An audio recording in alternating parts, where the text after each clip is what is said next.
and welcome back to the Metal Teddy Bear Experience podcast right now. We have a very special guest with us this week. We have Nick Lee, the guitarist of Moontooth. What's up, dude? What's up? How's it going, Chris? Pretty good. Pumped to have you on. We also have JTDrums, who also goes by Insid over here. What's up, dude? How you doing? Doing good. Growing my hair back, finally looking like a human again. It's pretty good. It's pretty good times. Very good. I just realized we're both wearing Hatebreed shirts, so like this is a Hatebreed podcast, Hatebreed love podcast right there. Oh, dude, too much Hatebreed merch has been going up. I just kept buying it like an idiot. Like, all right. Well, actually, no one probably would have known if I didn't get up and do that, but I just gotta, show my love for Hatebreed. Nick, are you a fan of Hatebreed at all? Yeah, definitely. Satisfaction is the Death of Desire and Perseverance were my two favorites, and especially growing up. I saw them open for Slayer. It was Mastodon, Hatebreed, and Slayer in probably like 2004 at the Roseland, and that was like a formative show. Very violent. I remember Mastodon. That was like pre-Leviathan, I think, and they were getting like Slayered as like the opening act. Oh, that's rough. Crazy. That's an amazing show, though. Damn. I mean, it's funny. We saw Mastodon, Lamb of God, and Hatebreed all at Roseland, but all at different times. Yeah, all headlining. Well, no, Hatebreed was Lamb of God, but yeah, like, wow, dude, that's... Imagine, talk about shows that age well. Like, when you're like, would you think Mastodon was going to be as big as they were when you saw them open for Slayer? Where you're like, they're good, but... No, I just started getting into them. Like, Relapse samplers that, like, you could get, like, if you were in, like, a record store or even, like, Hot Topic or something, they would have, like, the sampler CDs, and Relapse had one, and they had, like, I think it's, like, Where Strides the Behemoth. It was, like, one of the songs of Remission, and I just had started getting into them, and, like, Headbangers Ball was playing those early videos, and I was like, what the fuck is this? What is this? Like, it was, like, doomy, but it was also, like, had death metal drums, and I was very, like, confused by it, but, like, very interested in it at the same time. So I was excited to see them, but it was definitely like way before they had made like the dent that they made on like relevant popular commercial metal that they are now. You know what I mean? Like this was like early days where everybody was still growling, and I was really excited about it. But yeah, I was really into Hatebreed and Slayer too. I saw Slayer twice at the Roseland. One was that show, Mastodon, Hatebreed, Slayer, and the other one was Arch Enemy, Killswitch, Slayer. What? So that was okay. It was Killswitch with Howard too. So I was lucky that Ray, or Moontooth's drummer, his older sister Jess, she was I guess 18, 19 when we were like 14 or something. So like she was allowed to bring us to these crazy shows. Like she was the chaperone to our parents. Yeah. Like we've all been there. They felt comfortable enough with her, with their 14-year-old sons going to the Roseland and see Slayer as long as like there was an older person there, So, yeah, we saw Clutch and we saw Motorhead, and on the downtown here on Long Island, we saw Cryptopsy, and nice. She took us to a lot of good shows. Actually, that was where my first show was too. I saw Killswitch play on their As Daylight Dies headline tour. That was my first concert with. It was at Roseland? Roseland, yeah. Roseland, yeah. That it was actually my first two. I saw that Killswitch headliner. I saw Stone Sour headliner. Yeah. Because my aunt knew I liked Through the Glass, so she's like, "Hey, Stone Sour, Lacuna Claw." I was like, "All right, I'll go to a concert." It was awesome. I was like, "Oh, cool." Oh, you saw Lacuna Claw that night too? That's awesome. Yeah, it was Stone Sour, Lacuna Claw, and then some random band opened. I never remember them. And then Killswitch, I remember because my brother felt bad because he opened for the Saints and Sinners Festival for his hardcore band Arcadia. And all of the family came out, but they're like, "Oh, he's done playing, so let's leave." But Killswitch was headline job for a Cowboy, Mindless Self-Indulgence. Like every time all these bands, I was like, "Oh, I want to see Killswitch." Like, "No, we gotta get out of here."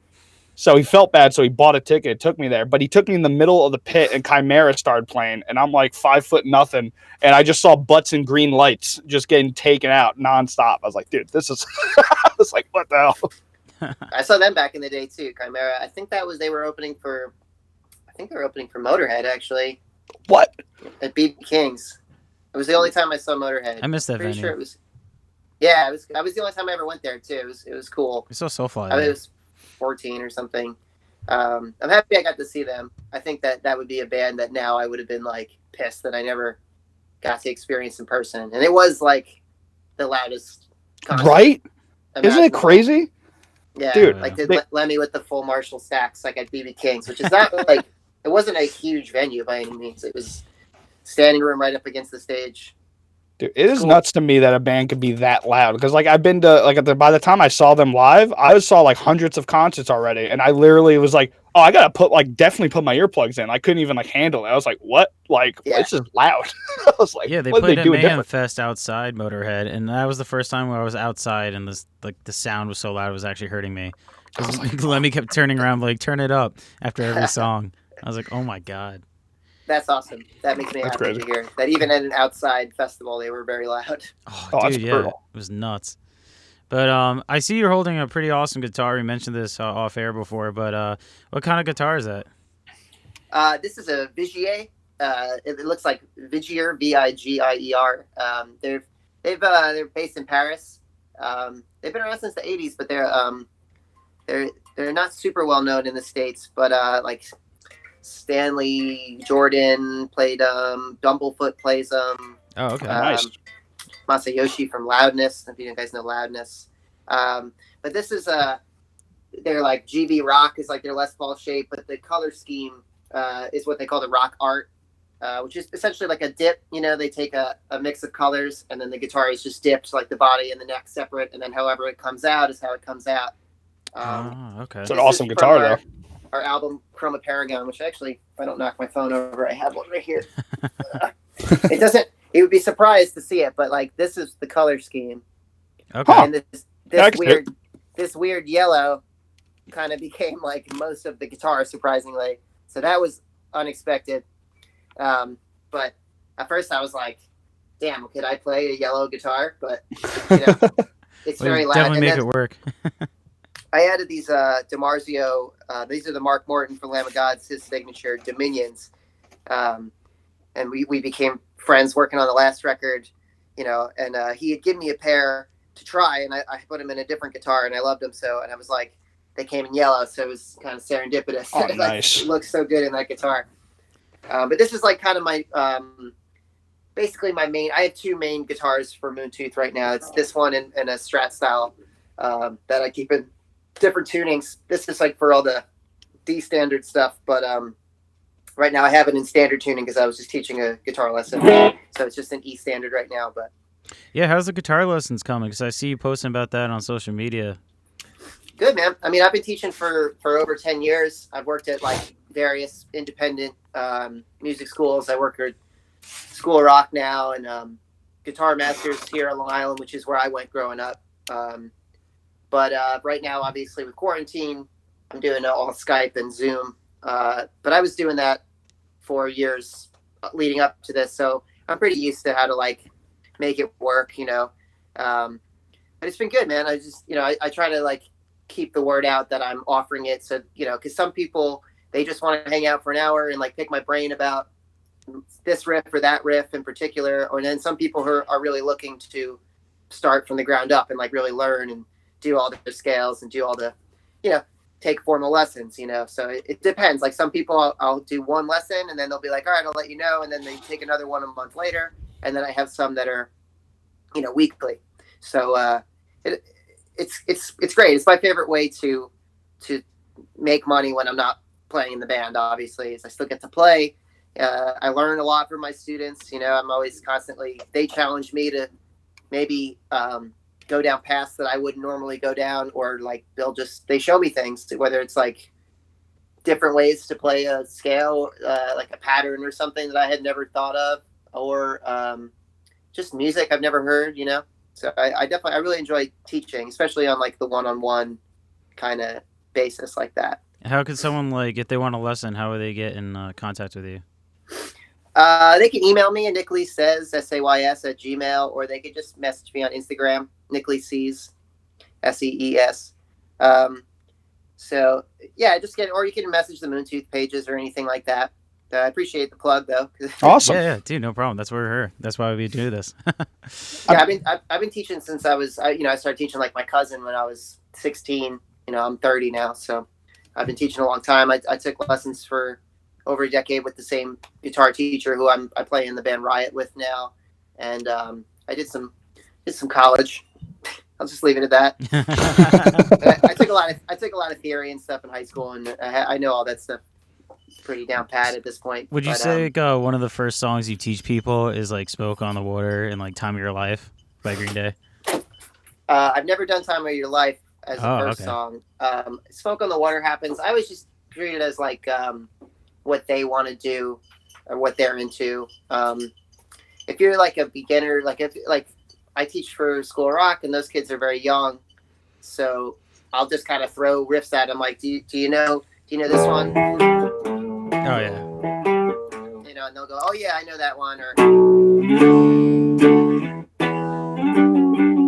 that one always gets kids. You know, it's like trying to, because I was really into Metallica and like just whatever rock music in general when I was a kid. But sometimes I'll get students who maybe their parents are just trying to like get them into stuff, you know, so they end up, you know, they just end up in a guitar lesson, and I'm like, "What do you like?" And they're like, "I don't know." But, I've done "Smoke on the Water" with like the full band at School of Rock, but I feel like the go-tos for me, I do like "Paranoid" a lot is a good riff. I always do "Dazed and Confused" actually. Okay.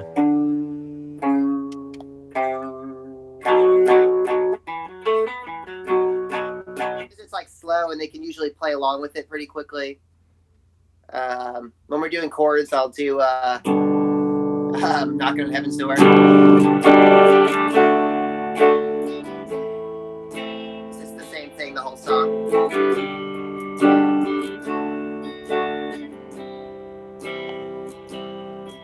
Those are currently kind of my go-tos, but I always just ask the student what they want. They kind of practice like the changing of the chords if you don't know them.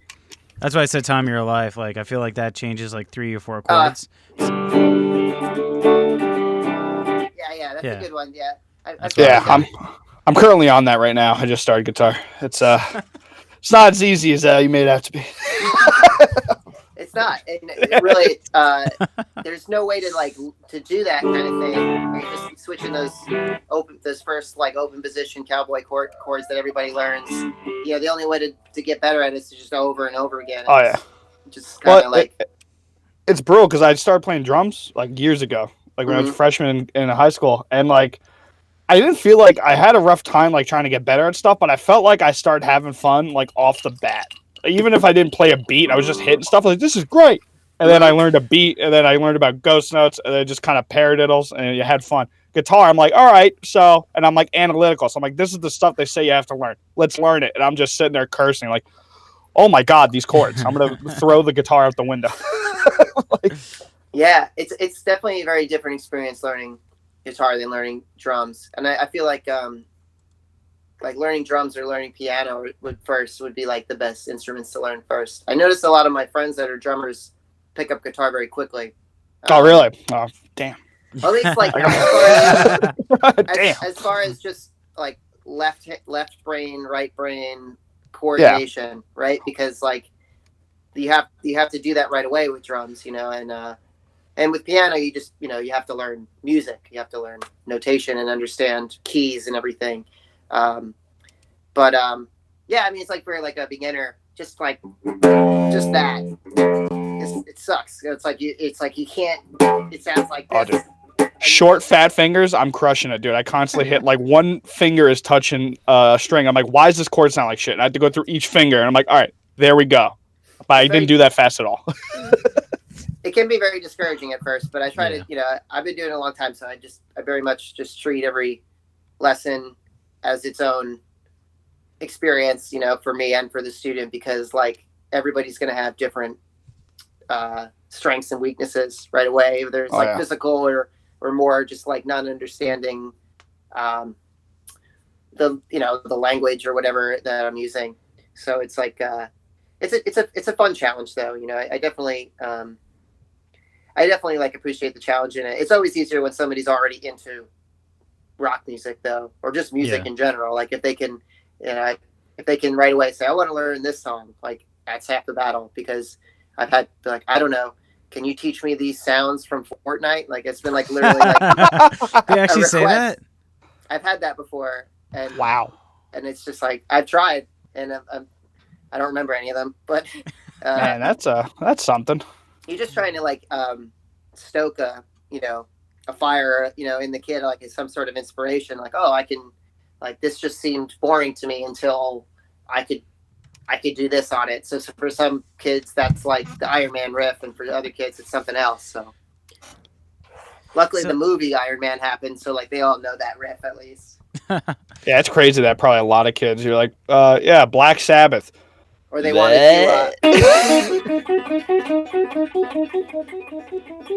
Oh man, that'd be awesome. Yeah, I would literally leave the lesson. I'd be like, all right. Goodbye. There's a level to this, and I'm just not there yet. That's one of those things, though, that if I play that, like they'll go, "Oh wait, I know what that is," because of that movie. So at least I've like respect for anything that's like keeping an interest in rock music alive for like the young kids right now, because it's a little scary sometimes. So what would you say is a song that, like a Moontooth song that you were recording for, like, I don't know, maybe Crux or another album that you were really working on, and it was actually really hard for you to nail it? All of them. I mean, to the end of the day, I mean, the one that always comes to mind is we have a song called "Motionless in Sky" on Crux. It's all very clean finger pick stuff, and there's one part that comes in which came out in pre-production with Machine, the producer Machine, and Mark Morton. He was like, if this is your prog song, like you need, Machine said, he's like, you need to like make it more prog, like you need to go a little crazier with this. And so I wrote this. And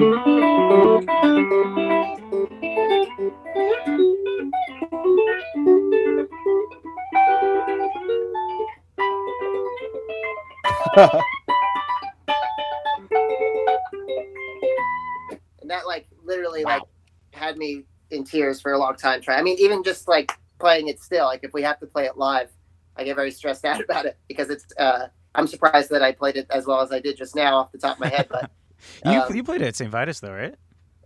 We did. Yeah, I think once we did. Yeah, I'm pretty sure I saw that. One of your recent shows. Yeah, it's not like a staple right now because it's sort of like a mellow. It's like the mellow, long, progressive song. Whereas like usually when we play live, we want to just, if we get a half an hour or something, we just want to. Yeah, it's got to be like all barn burners. But if that one was really hard. I mean, the solo for that song was really hard. And that one was definitely the one I tried to push myself as a guitar player the most on the last record. Was it because Mark was there? Mark Morton of the Lamb of God? That didn't make me, want to be lazy for sure. Yeah. But Mark, I was like, we would throw down a little bit about guitar stuff, but he's very much more about like the song. Like he definitely had more of like a songwriter's perspective on a lot of the stuff we were talking about than like, he did say, I have a song, Rhythm and Roar is on the last record. And I had this whole cool, like fusion-y kind of guitar solo worked out. That was all these, like a lot of odd kind of intervals and stuff. I don't really remember like things like weird seconds in it and stuff. And he's like, that's a cool solo, but that's not the solo for this song. And I was like, fuck. But he was right. He was totally right. And I wrote something that was more kind of just like fitting. It was more just that was like this simple, it's like less than 3 minute long kind of like rock song on the album. And it needed a solo that kind of fit better. And he was right. But yeah, beyond that, like we were really more getting into like the song, like the big picture. Well, that riff you just played before, it kind of reminded me of Mastodon, like because I feel like Brent kind of plays like that a lot. Yeah, I got a lot of influence from Brent as far as the hybrid picking thing. Yes. He does. There it is.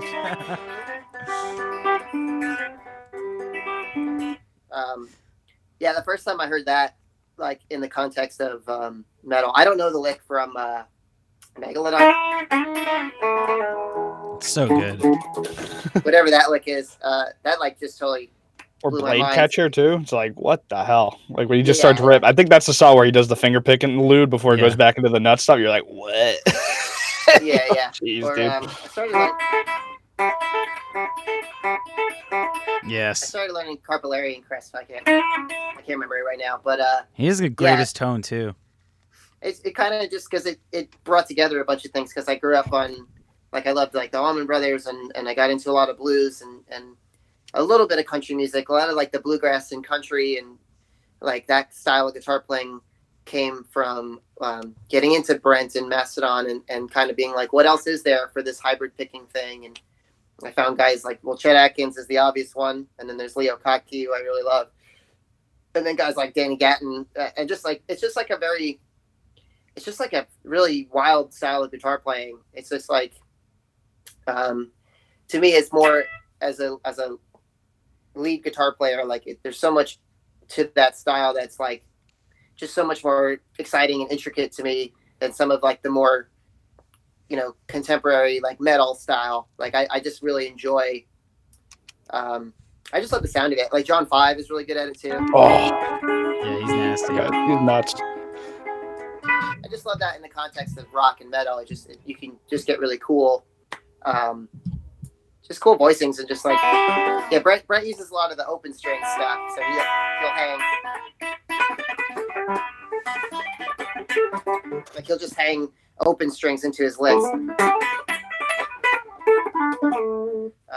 So yeah, that song, the Moonshee song, is like all finger picked. That's like the first song that, or one of the first 2 songs we've ever had where it was like, oh, I don't need a pick for this song. You just put it right in your mouth and you're ready to go. I also did a little classical guitar with my teacher and a little bit in college too. So I already had like the interest in finger picking. So once I heard Mastodon, it was like, oh yeah, It's in metal now. We can do it. We're allowed. Right. It was a big, They big light mainstreamed bulb it. moment. Yeah, for sure. Like how long does it take you for like a technique that you feel ready to bring it into the band? Do you like have a lot of stuff you practice that you're not comfortable enough to bring into the band, or do you just try it like for fun always? Like I know some people like hide it away for like a couple, like a year, and they're like, it's ready, bring it out. That's a good question. I think that I say this to students all the time. Like if I want to get better at something, I'll usually just try to write something with it, like write a cool riff with it, because that will, if I write a cool Moonshee song with it, that will force me to get better at it. Whereas like, you know, if I'm like, I'll learn like some jazz stuff sometimes, but I'm not like compelled to constantly be playing it. So like, I'll get pretty good at it, and then like, I'll forget about it for a while, and then I'll have to relearn it kind of thing. Whereas like, you know, if I write, like right now I'm trying to like, I really want to get better at the thump thing that like Tosin does. Yeah. And so I'm trying to find some riffs in it, because that will force me to practice it, but I'll also be like, I'll feel like it's mine, where I definitely have always wanted to just be creative with the guitar. So if I want to get better at a certain technique, my trick is to like write a riff that I like with it. Even if I can't play it, you know, a lot of the solos that I write for Moontooth, I just sketch them, you know, I sketch them on paper, and I have cool ideas. And then it's like, that's one thing. And then when I have to actually play it live is another. But it's like, I write with the intention of like, this will make me better if I commit to this idea, right? Like if this is going to be on the album, like I can write it and I can record it, and then like, I'll have to play it live. So it's like, it's demanding a lot of work. But if it's for Moontooth, I know I'll put it in, because I have to. I can't write this crazy thing and then not be able to play it live, right? So yeah, that's been a big part of the challenge. And if it's a technique that I'm not good enough yet, like I won't show anybody the riff until like I can do it, right? So that's pretty smart to do. Yeah, like because I always know a lot of people say they write, like a lot of the greatest musicians write songs that are hard for them, and that's what makes them better. Like that's always like what you hear. It's like, I wrote this, I couldn't play it for like a year, and then I played it live, like finally. we were me and Ray, our drummer, have been playing together since we were 13, you know, so we've that's been a big part of how we both like grew as musicians and got better, was just trying to like challenge each other, not like in a aggressive way, but just sort of like, who can sort of write the thing that makes the other one go like, what the fuck is that? You know? and that still kind of happens to this day. I mean, we definitely have taken a little bit of a step back and just try to like, all right, like we don't want to just be about like musical acrobatics. We want to write cool songs, and that's like priority number one. But what makes it exciting is to try to do both, like to try to outdo what we've done before, but without taking away from a song, Yeah. Do you have anything that you guys are working on now? Yeah, we have. I mean, we have many demos for a new album, like a new full length. So we had the wheels turning as to what the plan was going to be before COVID happened. So we are going to have to just reassess once we kind of know what normal is going to look like. Yeah, like even since we've been in quarantine, I've definitely demoed another like 10 songs. So Damn. right now we're just writing a lot. That's nuts. It's like some are like, okay, this feels like a song already, and some are just like a bunch of riffs, you know what I mean? And then when John writes some vocals to it, we kind of see, and Ray's a killer guitar player too, so he writes songs too. So like, we'll start with like a lot of material, and then we just kind of boil it down to the best stuff. And a lot of that depends on like when the vocals come in. And we have another project that like I can't talk about yet, but like that you won't have to wait for a new album to hear some new stuff from us. We have like a cool surprise in the works that we'll hopefully start talking about in like, I hope like within a month or so. We got a little held up working on it because of the COVID thing, but we're still managing to get it done little by little. So like the other day, like they put something on Bandcamp, Killswitch Engage, like B-sides and like COVID relief stuff. Do you think that you guys would do anything like that for like a charity or something like that? Yeah, I have. I'm hoping maybe next week I'll put it up, but we're gonna do it at the very least, like a donate what you want charity where you'll get merch for your donation, and we're just gonna put it towards a local medical supply like PPE benefit here on Long Island. We have a friend who works for a company that is helping us with that, so it'll go towards medical supplies for hospitals awesome. who are lacking. As far as new music, it's just that project that we were talking about. I'm hoping by the time that comes out, we can do some kind of show, but it doesn't look like it. So we're definitely going to be doing some. I don't want to say definitely, but we're talking about doing like some live stream concerts to go with that project. And we've talked about different ways to incentivize that, and we've done as much as like we try to give back. We did like we're gonna do the medical supply thing. We did like Australian wildlife thing. We raised some money. We put some money towards ASPCA from Bandcamp last year, I think it was. So we're always trying to do what we can. I've been wanting to do a benefit show here on Long Island for a while. Yeah, so at the very least, we'll have the donate what you want for Bandcamp, and we'll put that towards medical. If you have any other good ideas, send them my way. Jesse's the idea man. Yeah. Goats. They have actually been hit hard by this COVID thing. I think we need to. I'll get back to you with it. I'll text you. I'll be happy to help. That's awesome. Well, speaking of concerts, I guess actually we did bring up did you hear about Missouri and Arkansas? They returned COVID new normal concerts where they're having 1,000 cap venues where they're bringing 200 people in and spreading them out. No, I didn't hear about that. That's happening now. Yeah, apparently Missouri already had one. I think it was May 4th, right?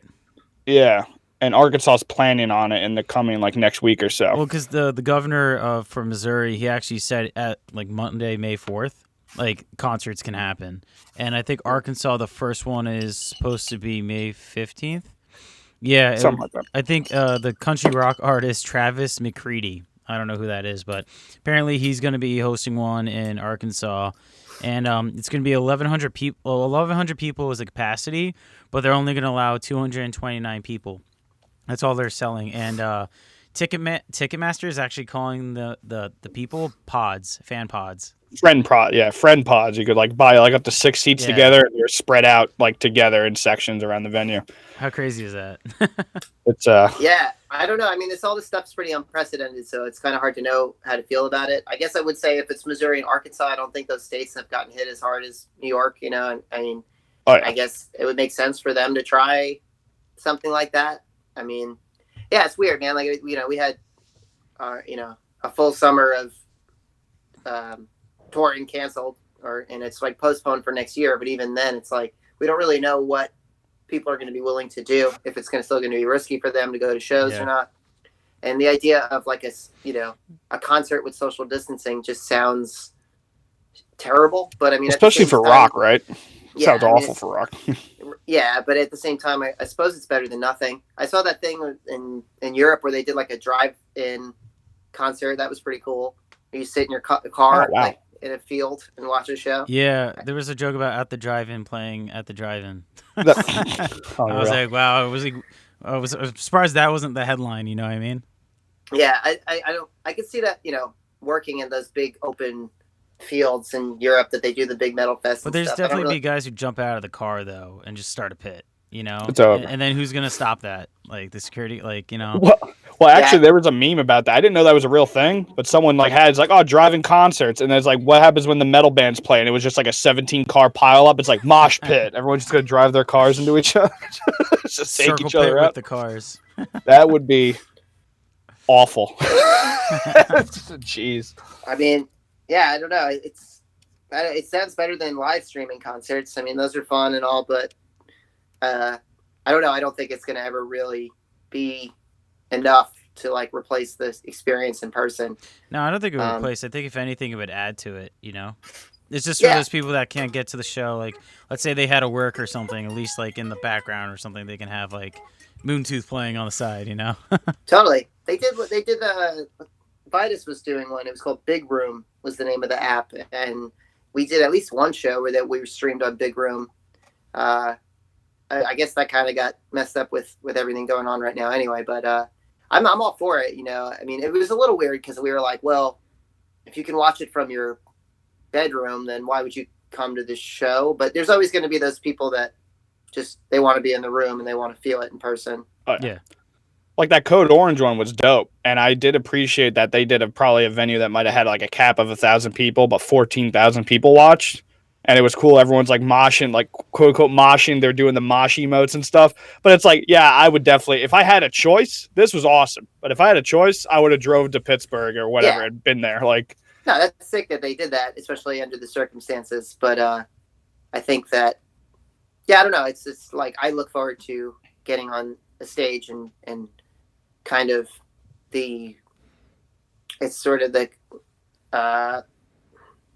challenge of like, every show is different, and like sometimes you prepare your ass off and then you fall on your face for some reason, or you have technical difficulties that you couldn't control, or you like barely make it to the gig in time and you have to rush, and then you end up having like the best gig of the tour. And just the experience of it is part of why we like to do it in Moontooth, like why we like to tour and play as much as we have in the last 7 years. It's just like, that, the challenge of it and the experience of it, but also like just the connections that you make with people. Because I don't think that, especially for like a newer growing band, like if you're just trying to get your band off the ground and you're just starting to do DIY tours, like those like in-person connections that you make, that's what like grows you over the years. That's why every time you come back to this town in North Carolina or in Georgia or whatever, like every time you come back through, and like that friend tells a few more friends, and you get this organic fan base. I've always been a big believer in like that's the most important thing that you can do as a new band. Once you set up yourself at your local following, that's the next step, is you try to do that all over the country. What would you say is like a city or a state that you always look forward to going back to?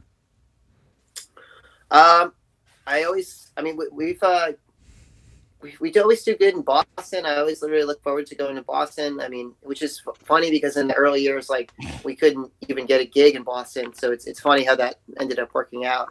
I always look forward to going to, just places where we've hit a lot over the years, like Atlanta, and like we hit like Greensboro, Raleigh. We have really good shows in those areas. I love getting to the West Coast.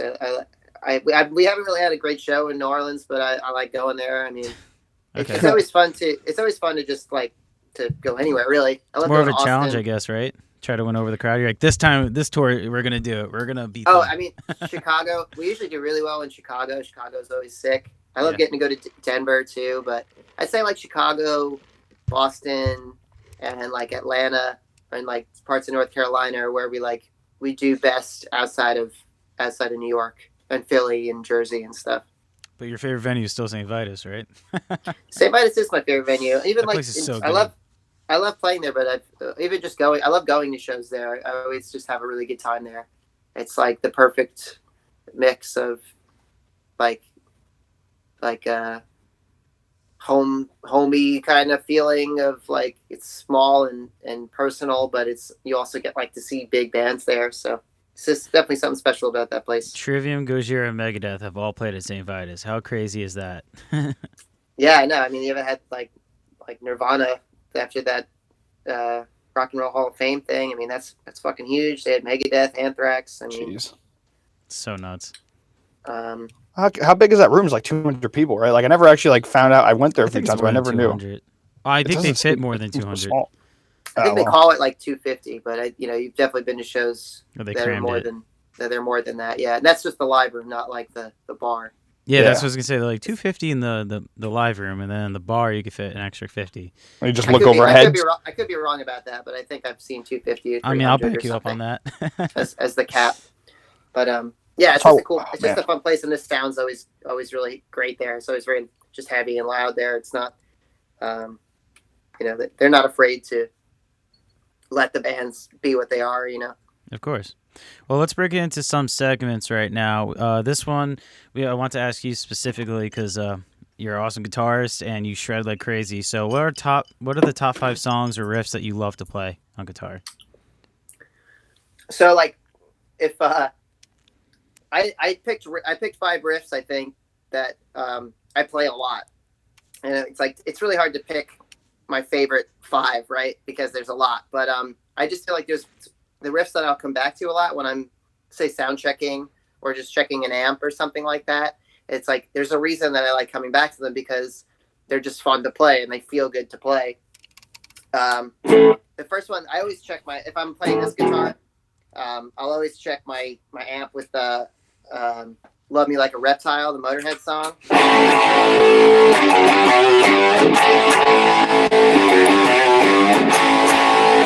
Nice.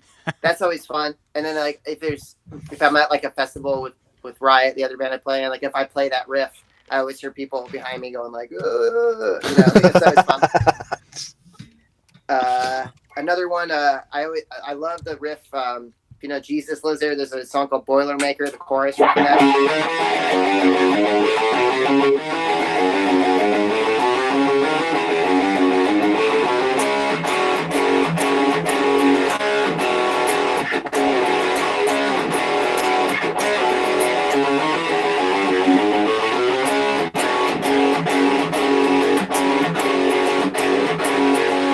I like a lot of like 90s noise rock stuff like Jesus Lizard and Melvins and like Unsane and stuff like that. Just like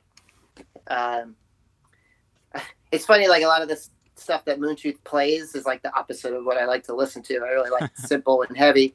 So that's like one of my favorites. Speaking of the Melvins, there's a song called Civilized Worm. Again, just simple and feels good to play.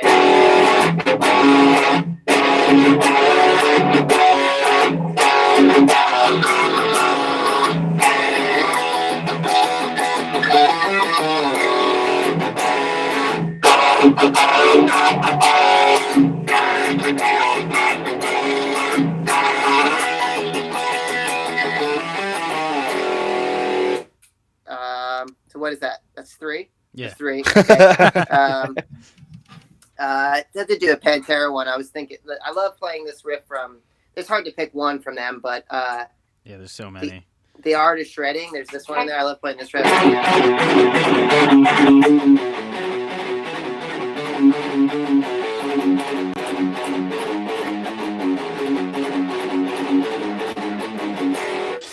They also the one from, what is it called? 13 Years? Far Beyond Driven.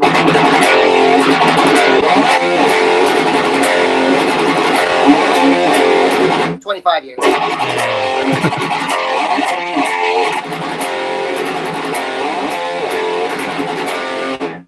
There, I can play that riff all day. Oh man. And the last one, which is my sound check riff for my drop A guitarist. This one's in B. Is Mother Puncher by Mastodon. There we go. I'm starting to pit, bro. Get at just stop moving.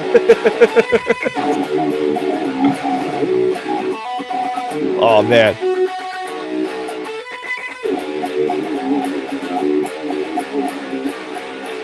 I love that riff. So good. That's one of my it's definitely my favorites. And if somebody's fucking up while we're sound checking, I'll just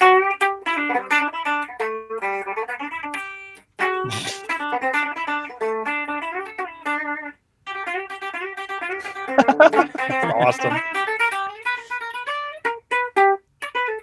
Fucked it up. I don't remember the end of it. I feel like you been a while. Yeah, I feel like you've done that at St. Vitus before because I feel like everyone started like hitting the table or something or stomping or some shit.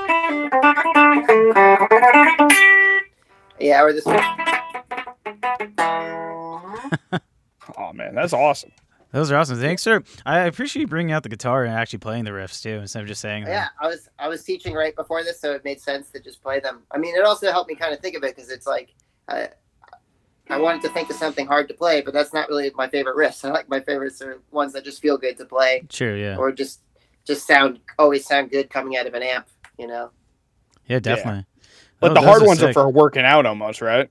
It's like It feels like an exercise. Like, I'm gonna play this song. It sounds good, but it's super hard. Doesn't feel great. Yeah, it's not necessarily my favorite if I'm like sweating and like gritting my teeth to try to get it out of the guitar. Yeah. Like, I deadlift because I want to be healthy. I don't just smile while like breaking my back trying to lift like 300 pounds. Like, this sucks. I'm just, oh my god. There's there were a bunch of other running around.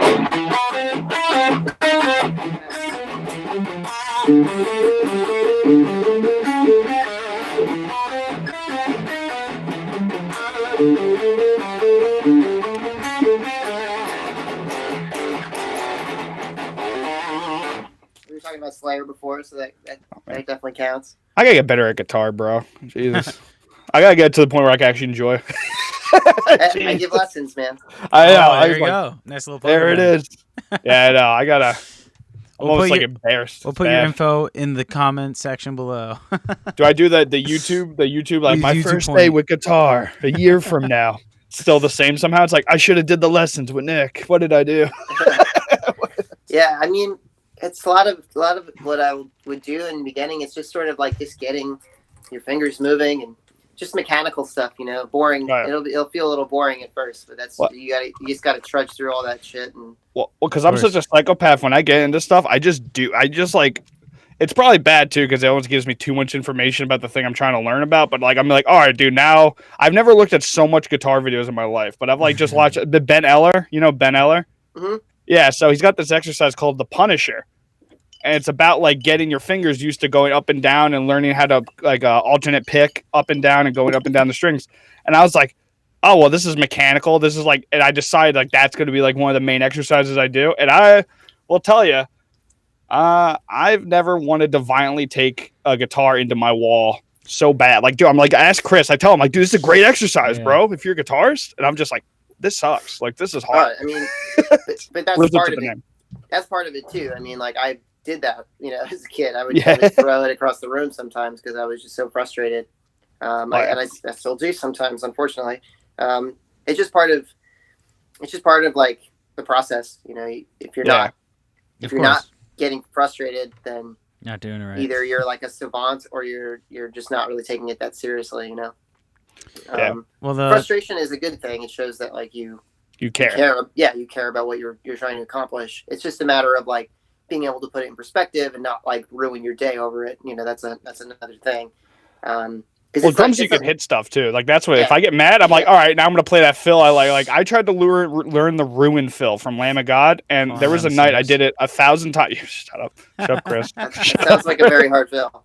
And I hit myself, and I think in the face with the stick because I was just at my 100th time, and I was like, I'm done. Threw it across the room, and I left. I came back half an hour, and I did it. I'm like, why did I do it now? Like I literally did it 100 times in a row, failing.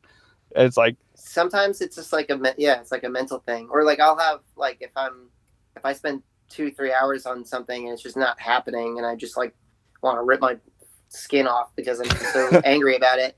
Like a lot of times what'll happen is like the next day, once my brain can kind of sleep on it and like put together some pieces of it that I wasn't able to in the moment, it'll be a little easier the next day. So it's like a long game thing. You can't be like expecting to, like, I feel like sometimes students will have the wrong perspective where they'll just be like, why aren't you telling me the thing that I need to know to be better at guitar? And it's like, that's not how that works. Like, it's going to take, it's like, you got to be happy cheat code. Be happy to do the work. That's the key, is like, be happy and excited to just to suck, and we have to do the work. How do I be Van Halen? Well, can you just play this riff? I don't know. You'd have to ask him how to do that. So I don't have any advice for that. The last segment I have for you is the random silly questions. You probably remember this. So yeah, now for this time I have a different batch for you. Question number 1: what was the worst thing to happen to you while on stage? The worst thing that happened to me while I was on stage. There's a bunch of them. Unfortunately. The one that comes to mind is that we did a headlining tour across the U.S. and we brought Husbandry, if you know them, from Brooklyn. Oh yeah. It was like way too early on for us to be doing a headlining tour like that, but at the same time, like, you have to do it, and we were playing in Austin at this huge venue, and Machine, who became our producer for that Crux record, came out, and it was like basically just him and like his two interns or whatever, who are our friends, and like the other bands didn't even stay, kind of thing. It was like one of those types of gigs, and then so that felt shitty already, because you want to impress this person you might be potentially working with that like worked with all these bands that you look up to. And then on top of that, like 2 songs into it, this like old, just gross drunk guy came right up to my side of the stage and just like put his middle finger in my face and just started yelling, "Fuck you! Fuck you! Just anything you could think, any terrible thing." He just walked in off the street and hated me immediately, and just came right up to me and just like, and it ended up being like, we basically almost got in a fight. I'll spare you the horrible details, but I remember Machine was actually like, "You guys are dangerous," and it was like, no, we just like extremely pissed off and unlucky, and just drove like 13 hours to have this like old drunk put his fucking finger in my face at a show. And there's been funnier things, like I've had 2 different shows where like cymbals got knocked over and just cut my cables like right in half. Whoa. Like the first time it was like, wow, and then the second time it was like, fuck, this sucks. Like these things are like $50 a pop. Yeah. But has to fall pretty hard to cut it, right? What? It would have to fall pretty hard to cut it, wouldn't it? Like, it's just the angle, I guess. It's just like if it just hit it hard enough where it just went and just like right on the lead, and just cut it right in 2. Usually that was the end of the set, when we were just messing around, destroying the stage and making noise, so it wasn't such a big deal. I've had other funny things. John almost got kicked out of Vitus once at our release show for Chroma Paragon because he jumped on the stage to do like a little Pee Wee Herman action, like dancing on the bar. I mean, sorry, he jumped on the bar, and like one of the security guys didn't know he was the singer of the band, so he was like getting dragged out of the bar. And David, one of the owners, was like, no, he's in the band. You gotta let him go. Wait, where was this? That was a Vitus. Oh wow, okay, damn. Yeah. Wow. That's the way to end the show. Yeah, he's gone. There's been a few of those. We went to South Carolina once, and he jumped over the bar with like a Nerf sword, like a big. It was like a size of a real sword, but it was a Nerf sword. And he used to do this thing. We had this long instrumental outro, and he would like go in the crowd and like slay people. Like he wouldn't actually hurt anybody, but he would just pretend, know. And people would get into it and like react or duel him or whatever. It was just like a goofy gimmick that we would do. But he jumped over the bar, and then he jumped back. And we got back to the stage, we ended the song, and the sound guy just killed the PA and was like, our bartender almost shot your singer with a shotgun he keeps under the bar. Like, you guys need to stop. Like, essentially, because nobody knew who we were. So, like, in their defense, it was kind of like, you just jumped over our bar with a sword. You know, we should beat the shit out of you right now. But because they don't really know us from a hole in the wall. Like, we would do things in just good fun. Like, we were just trying to get laughs out of people. Wow, But that's we, nuts. shows are a little different now. Those were like early days of like doing whatever we could to Man, like Moon. get people to pay attention. I mean, John went in South by remember. Southwest. He like went outside with a buzzer and an extension cord, and he just started shaving his head in the streets to try to get people to like, while he was singing the song, to just try to get people to come into the venue. So there's a lot of stupid stories like that, but True now entertainers. we're like a serious rock band. So No goofs allowed. yeah, Question number no 2. laughter.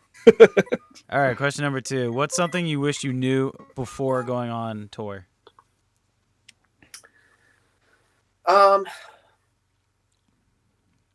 Pace yourself.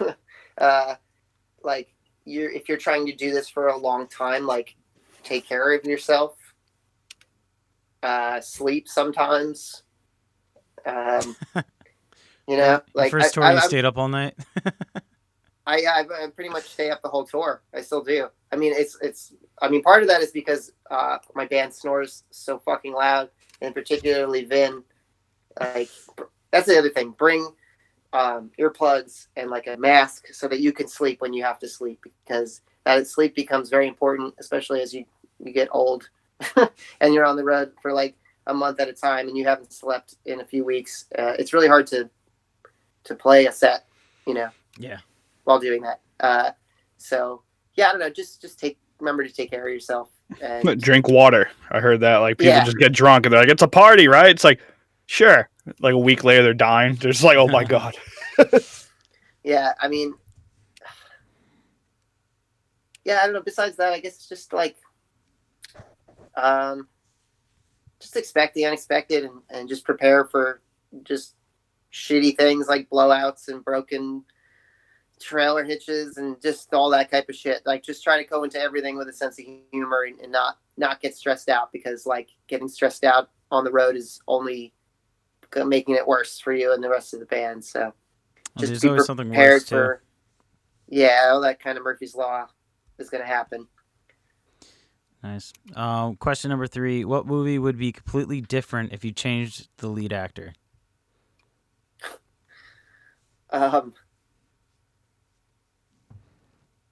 My mind went right to There Will Be Blood. I mean, it's like one of my favorite movies. So if, like, Wow. if you had like Yeah. Jim Carrey instead of Daniel Day-Lewis, it'd be a much different movie. I mean, Jim Carrey is he plays some serious roles. He can be That's true. Actually, that might be like if it was Adam Sandler instead of Daniel Day-Lewis, it'd be a different movie. a little Nicky. Well, I just sell oil. It's a really good time. You just come on by. I feel like another popular one that I used to ask was what movie would be great if you replaced the lead actor with Danny DeVito? And I got like Titanic and Mission Impossible. Con Air. Terminator. Why am I in the water? Get in the water. I want to get on the luck. Just to be I over. can't think of one movie that wouldn't benefit from that, to be honest. Dude, they start that now while he's still around. Yeah, Just run remake him. every movie. That's awesome. Well, that was the random silly question segment. Thank you for participating in that. If anyone wants to keep in touch with Moontooth, the best way to support you guys, like how should they do that? We're on the normal stuff. Instagram is Moontooth Shreds. Facebook.com/MoontoothBand. If you go to moontooth.org, that links to our new site through the label Pure Noise Records. We're on Pure Noise now. And that's how you can get our most recent record on vinyl or CD. We have a Bandcamp if you want to buy some merch. And we've been trying to build a YouTube. So like I just added a guitar lesson for Auto Angles on the YouTube channel. Oh, nice. So I'm going to do more guitar lessons for like specific songs. It's like 45 minutes long. I went into like every single part of it. And I talked about sort of the process and inspiration behind the riffs. So I'm going to do more of those. So I actually looked up angles on Ultimate Guitar, and it wasn't there. I was like bummed out. I've started doing a Guitar Pro tabs for the last record, and I realized that I hate Guitar Pro so much. It's just way too. Yeah. It's a great program, but it's so tedious. I just couldn't deal with it. But if you want to hit me up for lessons, I'll happily give you some handwritten tabs. Thank you, man. I always appreciate that. But yeah, we have the all video is all up on YouTube. So if you want to learn that song, it's very comprehensive. It'd be very easy to learn from it. I hope. And didn't you do it through Guitar Messenger, I think? Or you put it on YouTube, but didn't you do a lesson for Guitar Messenger, I think? Was that it? Or no? I haven't. I know. Oh, damn. Was it I'm from Guitar Messenger. I haven't done anything specifically. I would, though. So that would be cool. Oh, wow. I'm just totally off. Sorry, guys. It was Guitar World premiered the video. Oh, okay. I was about to say, I was like, did you get like an uptick in lesson requests and stuff from that? I got like one or two, like. There you go. At least that's something. I was like hoping. I was like, yes, they're getting the respect. Get it out there. I'm kind of giving it away for free on YouTube, but yeah, they'll be few and far between. So, but like I have plenty of students that hit me up that just want to learn Moontooth stuff, and then we just talk about the process behind it, and we have a lot of weird tunings, like alternate tunings and stuff like that. So there's plenty to talk about. So appreciate anybody who. But yeah, I mean, just I'm happy to like put the stuff on YouTube just so people could learn it. I feel like that's a big part of how I learned, is just by learning my favorite band songs, and so just trying to put that resource out there for people is fun for me. And once again, how can people reach you for guitar lessons? nickleesays@gmail.com is my email. nickleesays says, or you could message me on Instagram, and I run all the Moontooth social media. So anything really, any way that you can find a message, I'll read it and I'll get back to you. So, but awesome. Yeah, and then I do Skype and Zoom and all that stuff. So. Well, thank you, man. I really appreciate you taking the time out of your day to do this with us. Really appreciate it. Cool. Yeah. Thank you guys for having me. Yeah, dude, no problem. You're awesome. It was a lot of fun. All right, man. Yeah. You have a great night. Talk to you all soon. Hey, see you later. Be safe out there, bro. Thank you, guys. See you, man. Bye. Oh, man. Dude. And that Nick's was Nick awesome. Lee of Moontooth, the guitarist of Moontooth. He's a great guy. Always fun to chat with him. Right, Jess? Oh, dude, it was awesome. Are you looking at me on your screen, or are you like looking at yourself? Right now I'm seeing you. Okay, so I'm looking on you. So, yeah, because I'm recording also. Oh, there you go. Double record for the Metal Teddy Bear Experience podcast. And my computer didn't crash this time. That happened twice. Yeah, actually, if you noticed last episode that I posted, Jesse just dipped out. Yeah, twice. It was really annoying. Luckily, I didn't talk as much that episode, so it wasn't like in the middle of like, so, hey, how's your... Just gone. Where'd it go? Yeah, so remember, guys, Moontooth put out a brand new record. Well, it's not brand new anymore, but anyway, Crux, you guys check it out if you guys want to. Remember, check out Nick and guitar lessons and all that good stuff. Bunch of fun stuff coming from them. I can't wait for that project that they were talking about or mentioned. I can't wait for that. And now I guess, Jesse, you want to talk about the that new app? Did you see that, the BandBond app? I read all the articles. So yeah, BandBond.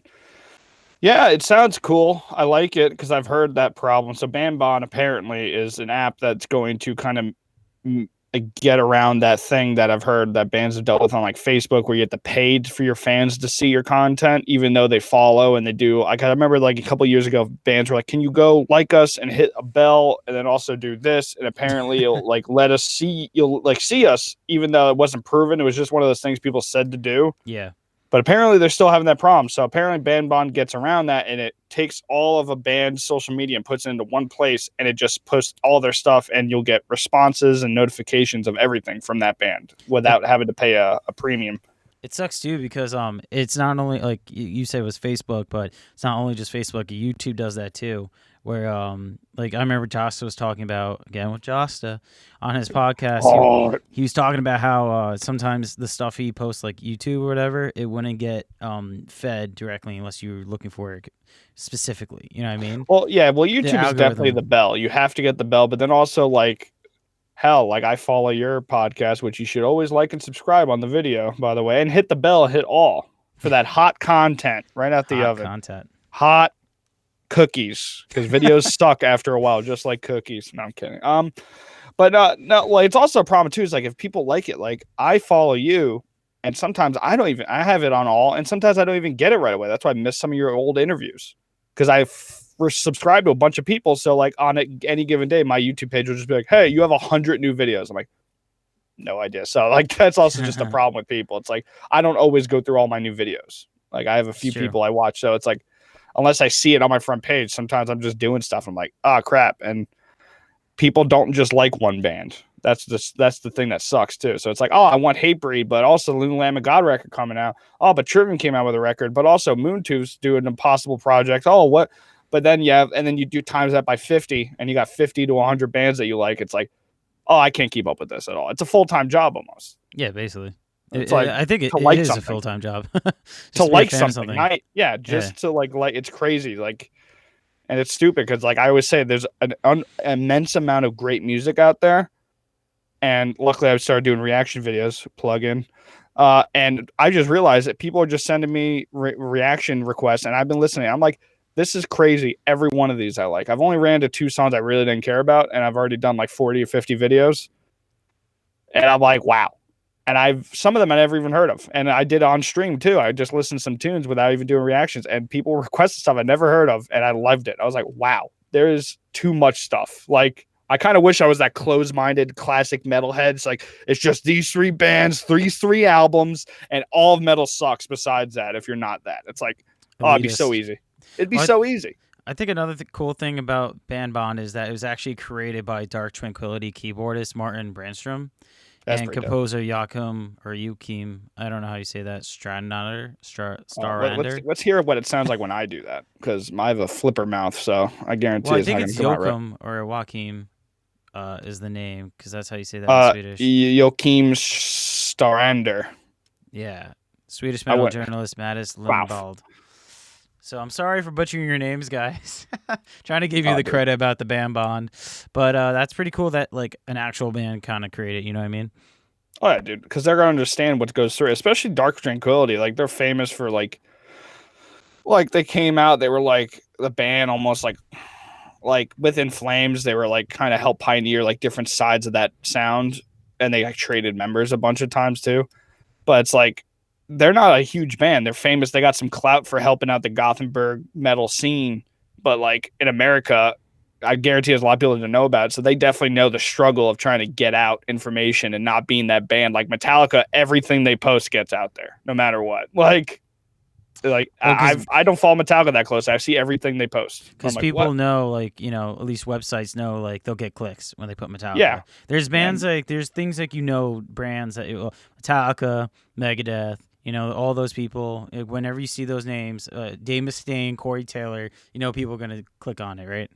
Oh, yeah. And it's fair. Like, they got to make money, so I can't be mad at them. But it's who's going to click? Like, Dark Tranquillity, again, big famous band for what they did for the scene, but I haven't seen them do that much. So, like, what is going to happen when the new fans in America or, like, somewhere else around the world that doesn't, like, know that genre very well, they're like, oh, In Flames, right? That's it? Cool. All right.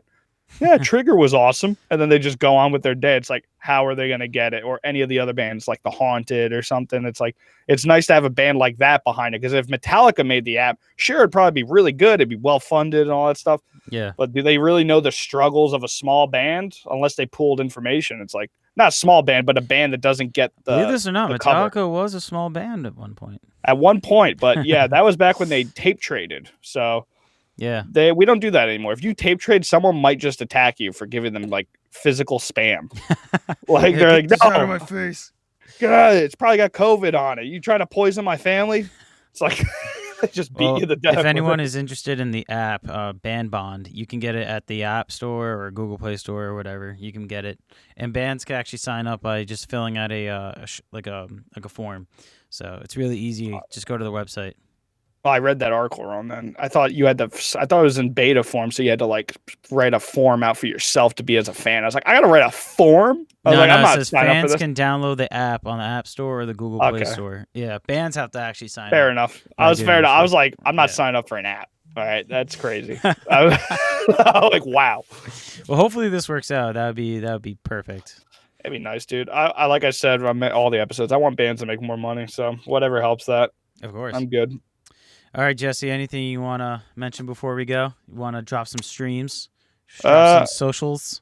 Drop some socials? Yeah, so Insid on basically everything on Twitch. Insid on Twitch. If you go to my Twitch or my YouTube, you will see in the about and the panels below all my stuff. My stream, Insid stream, I think is my Twitter. Instagram, I switched it to also. So I post clips up, and I'm starting to post more stuff up. I'm going to try to do more drum stuff eventually once I figure out how to do it. I've just been an idiot and haven't been doing it. But yeah, all my new videos I put up daily. So check that out. Check out And that I stream every day of the weekday. I'm trying to. Hot content right out the oven. Make sure to wear your mitts because my content's too hot for bare skin. And also for me, I still do my radio show at WMSC 90.3 on Tuesdays, 7 to 10. We're based out of New Jersey, so it's East time. So Eastern. Oh, yeah, and also if you want to listen to my past shows, they're up on Mixcloud.com because they won't take down for music. Yes, YouTube will take down for copyright. They will take down my videos when my radio shows. But on Mixcloud.com, you can hear it, the full entirety of my show with a ROM. Hello. That's awesome. Hello. Yeah, so check that out. So again, guys, thank you for tuning in. Hope you enjoyed Nick Lee from Moontooth. He was a pleasure. And remember, check out Jesse's content. Until next time, my friends, keep it real.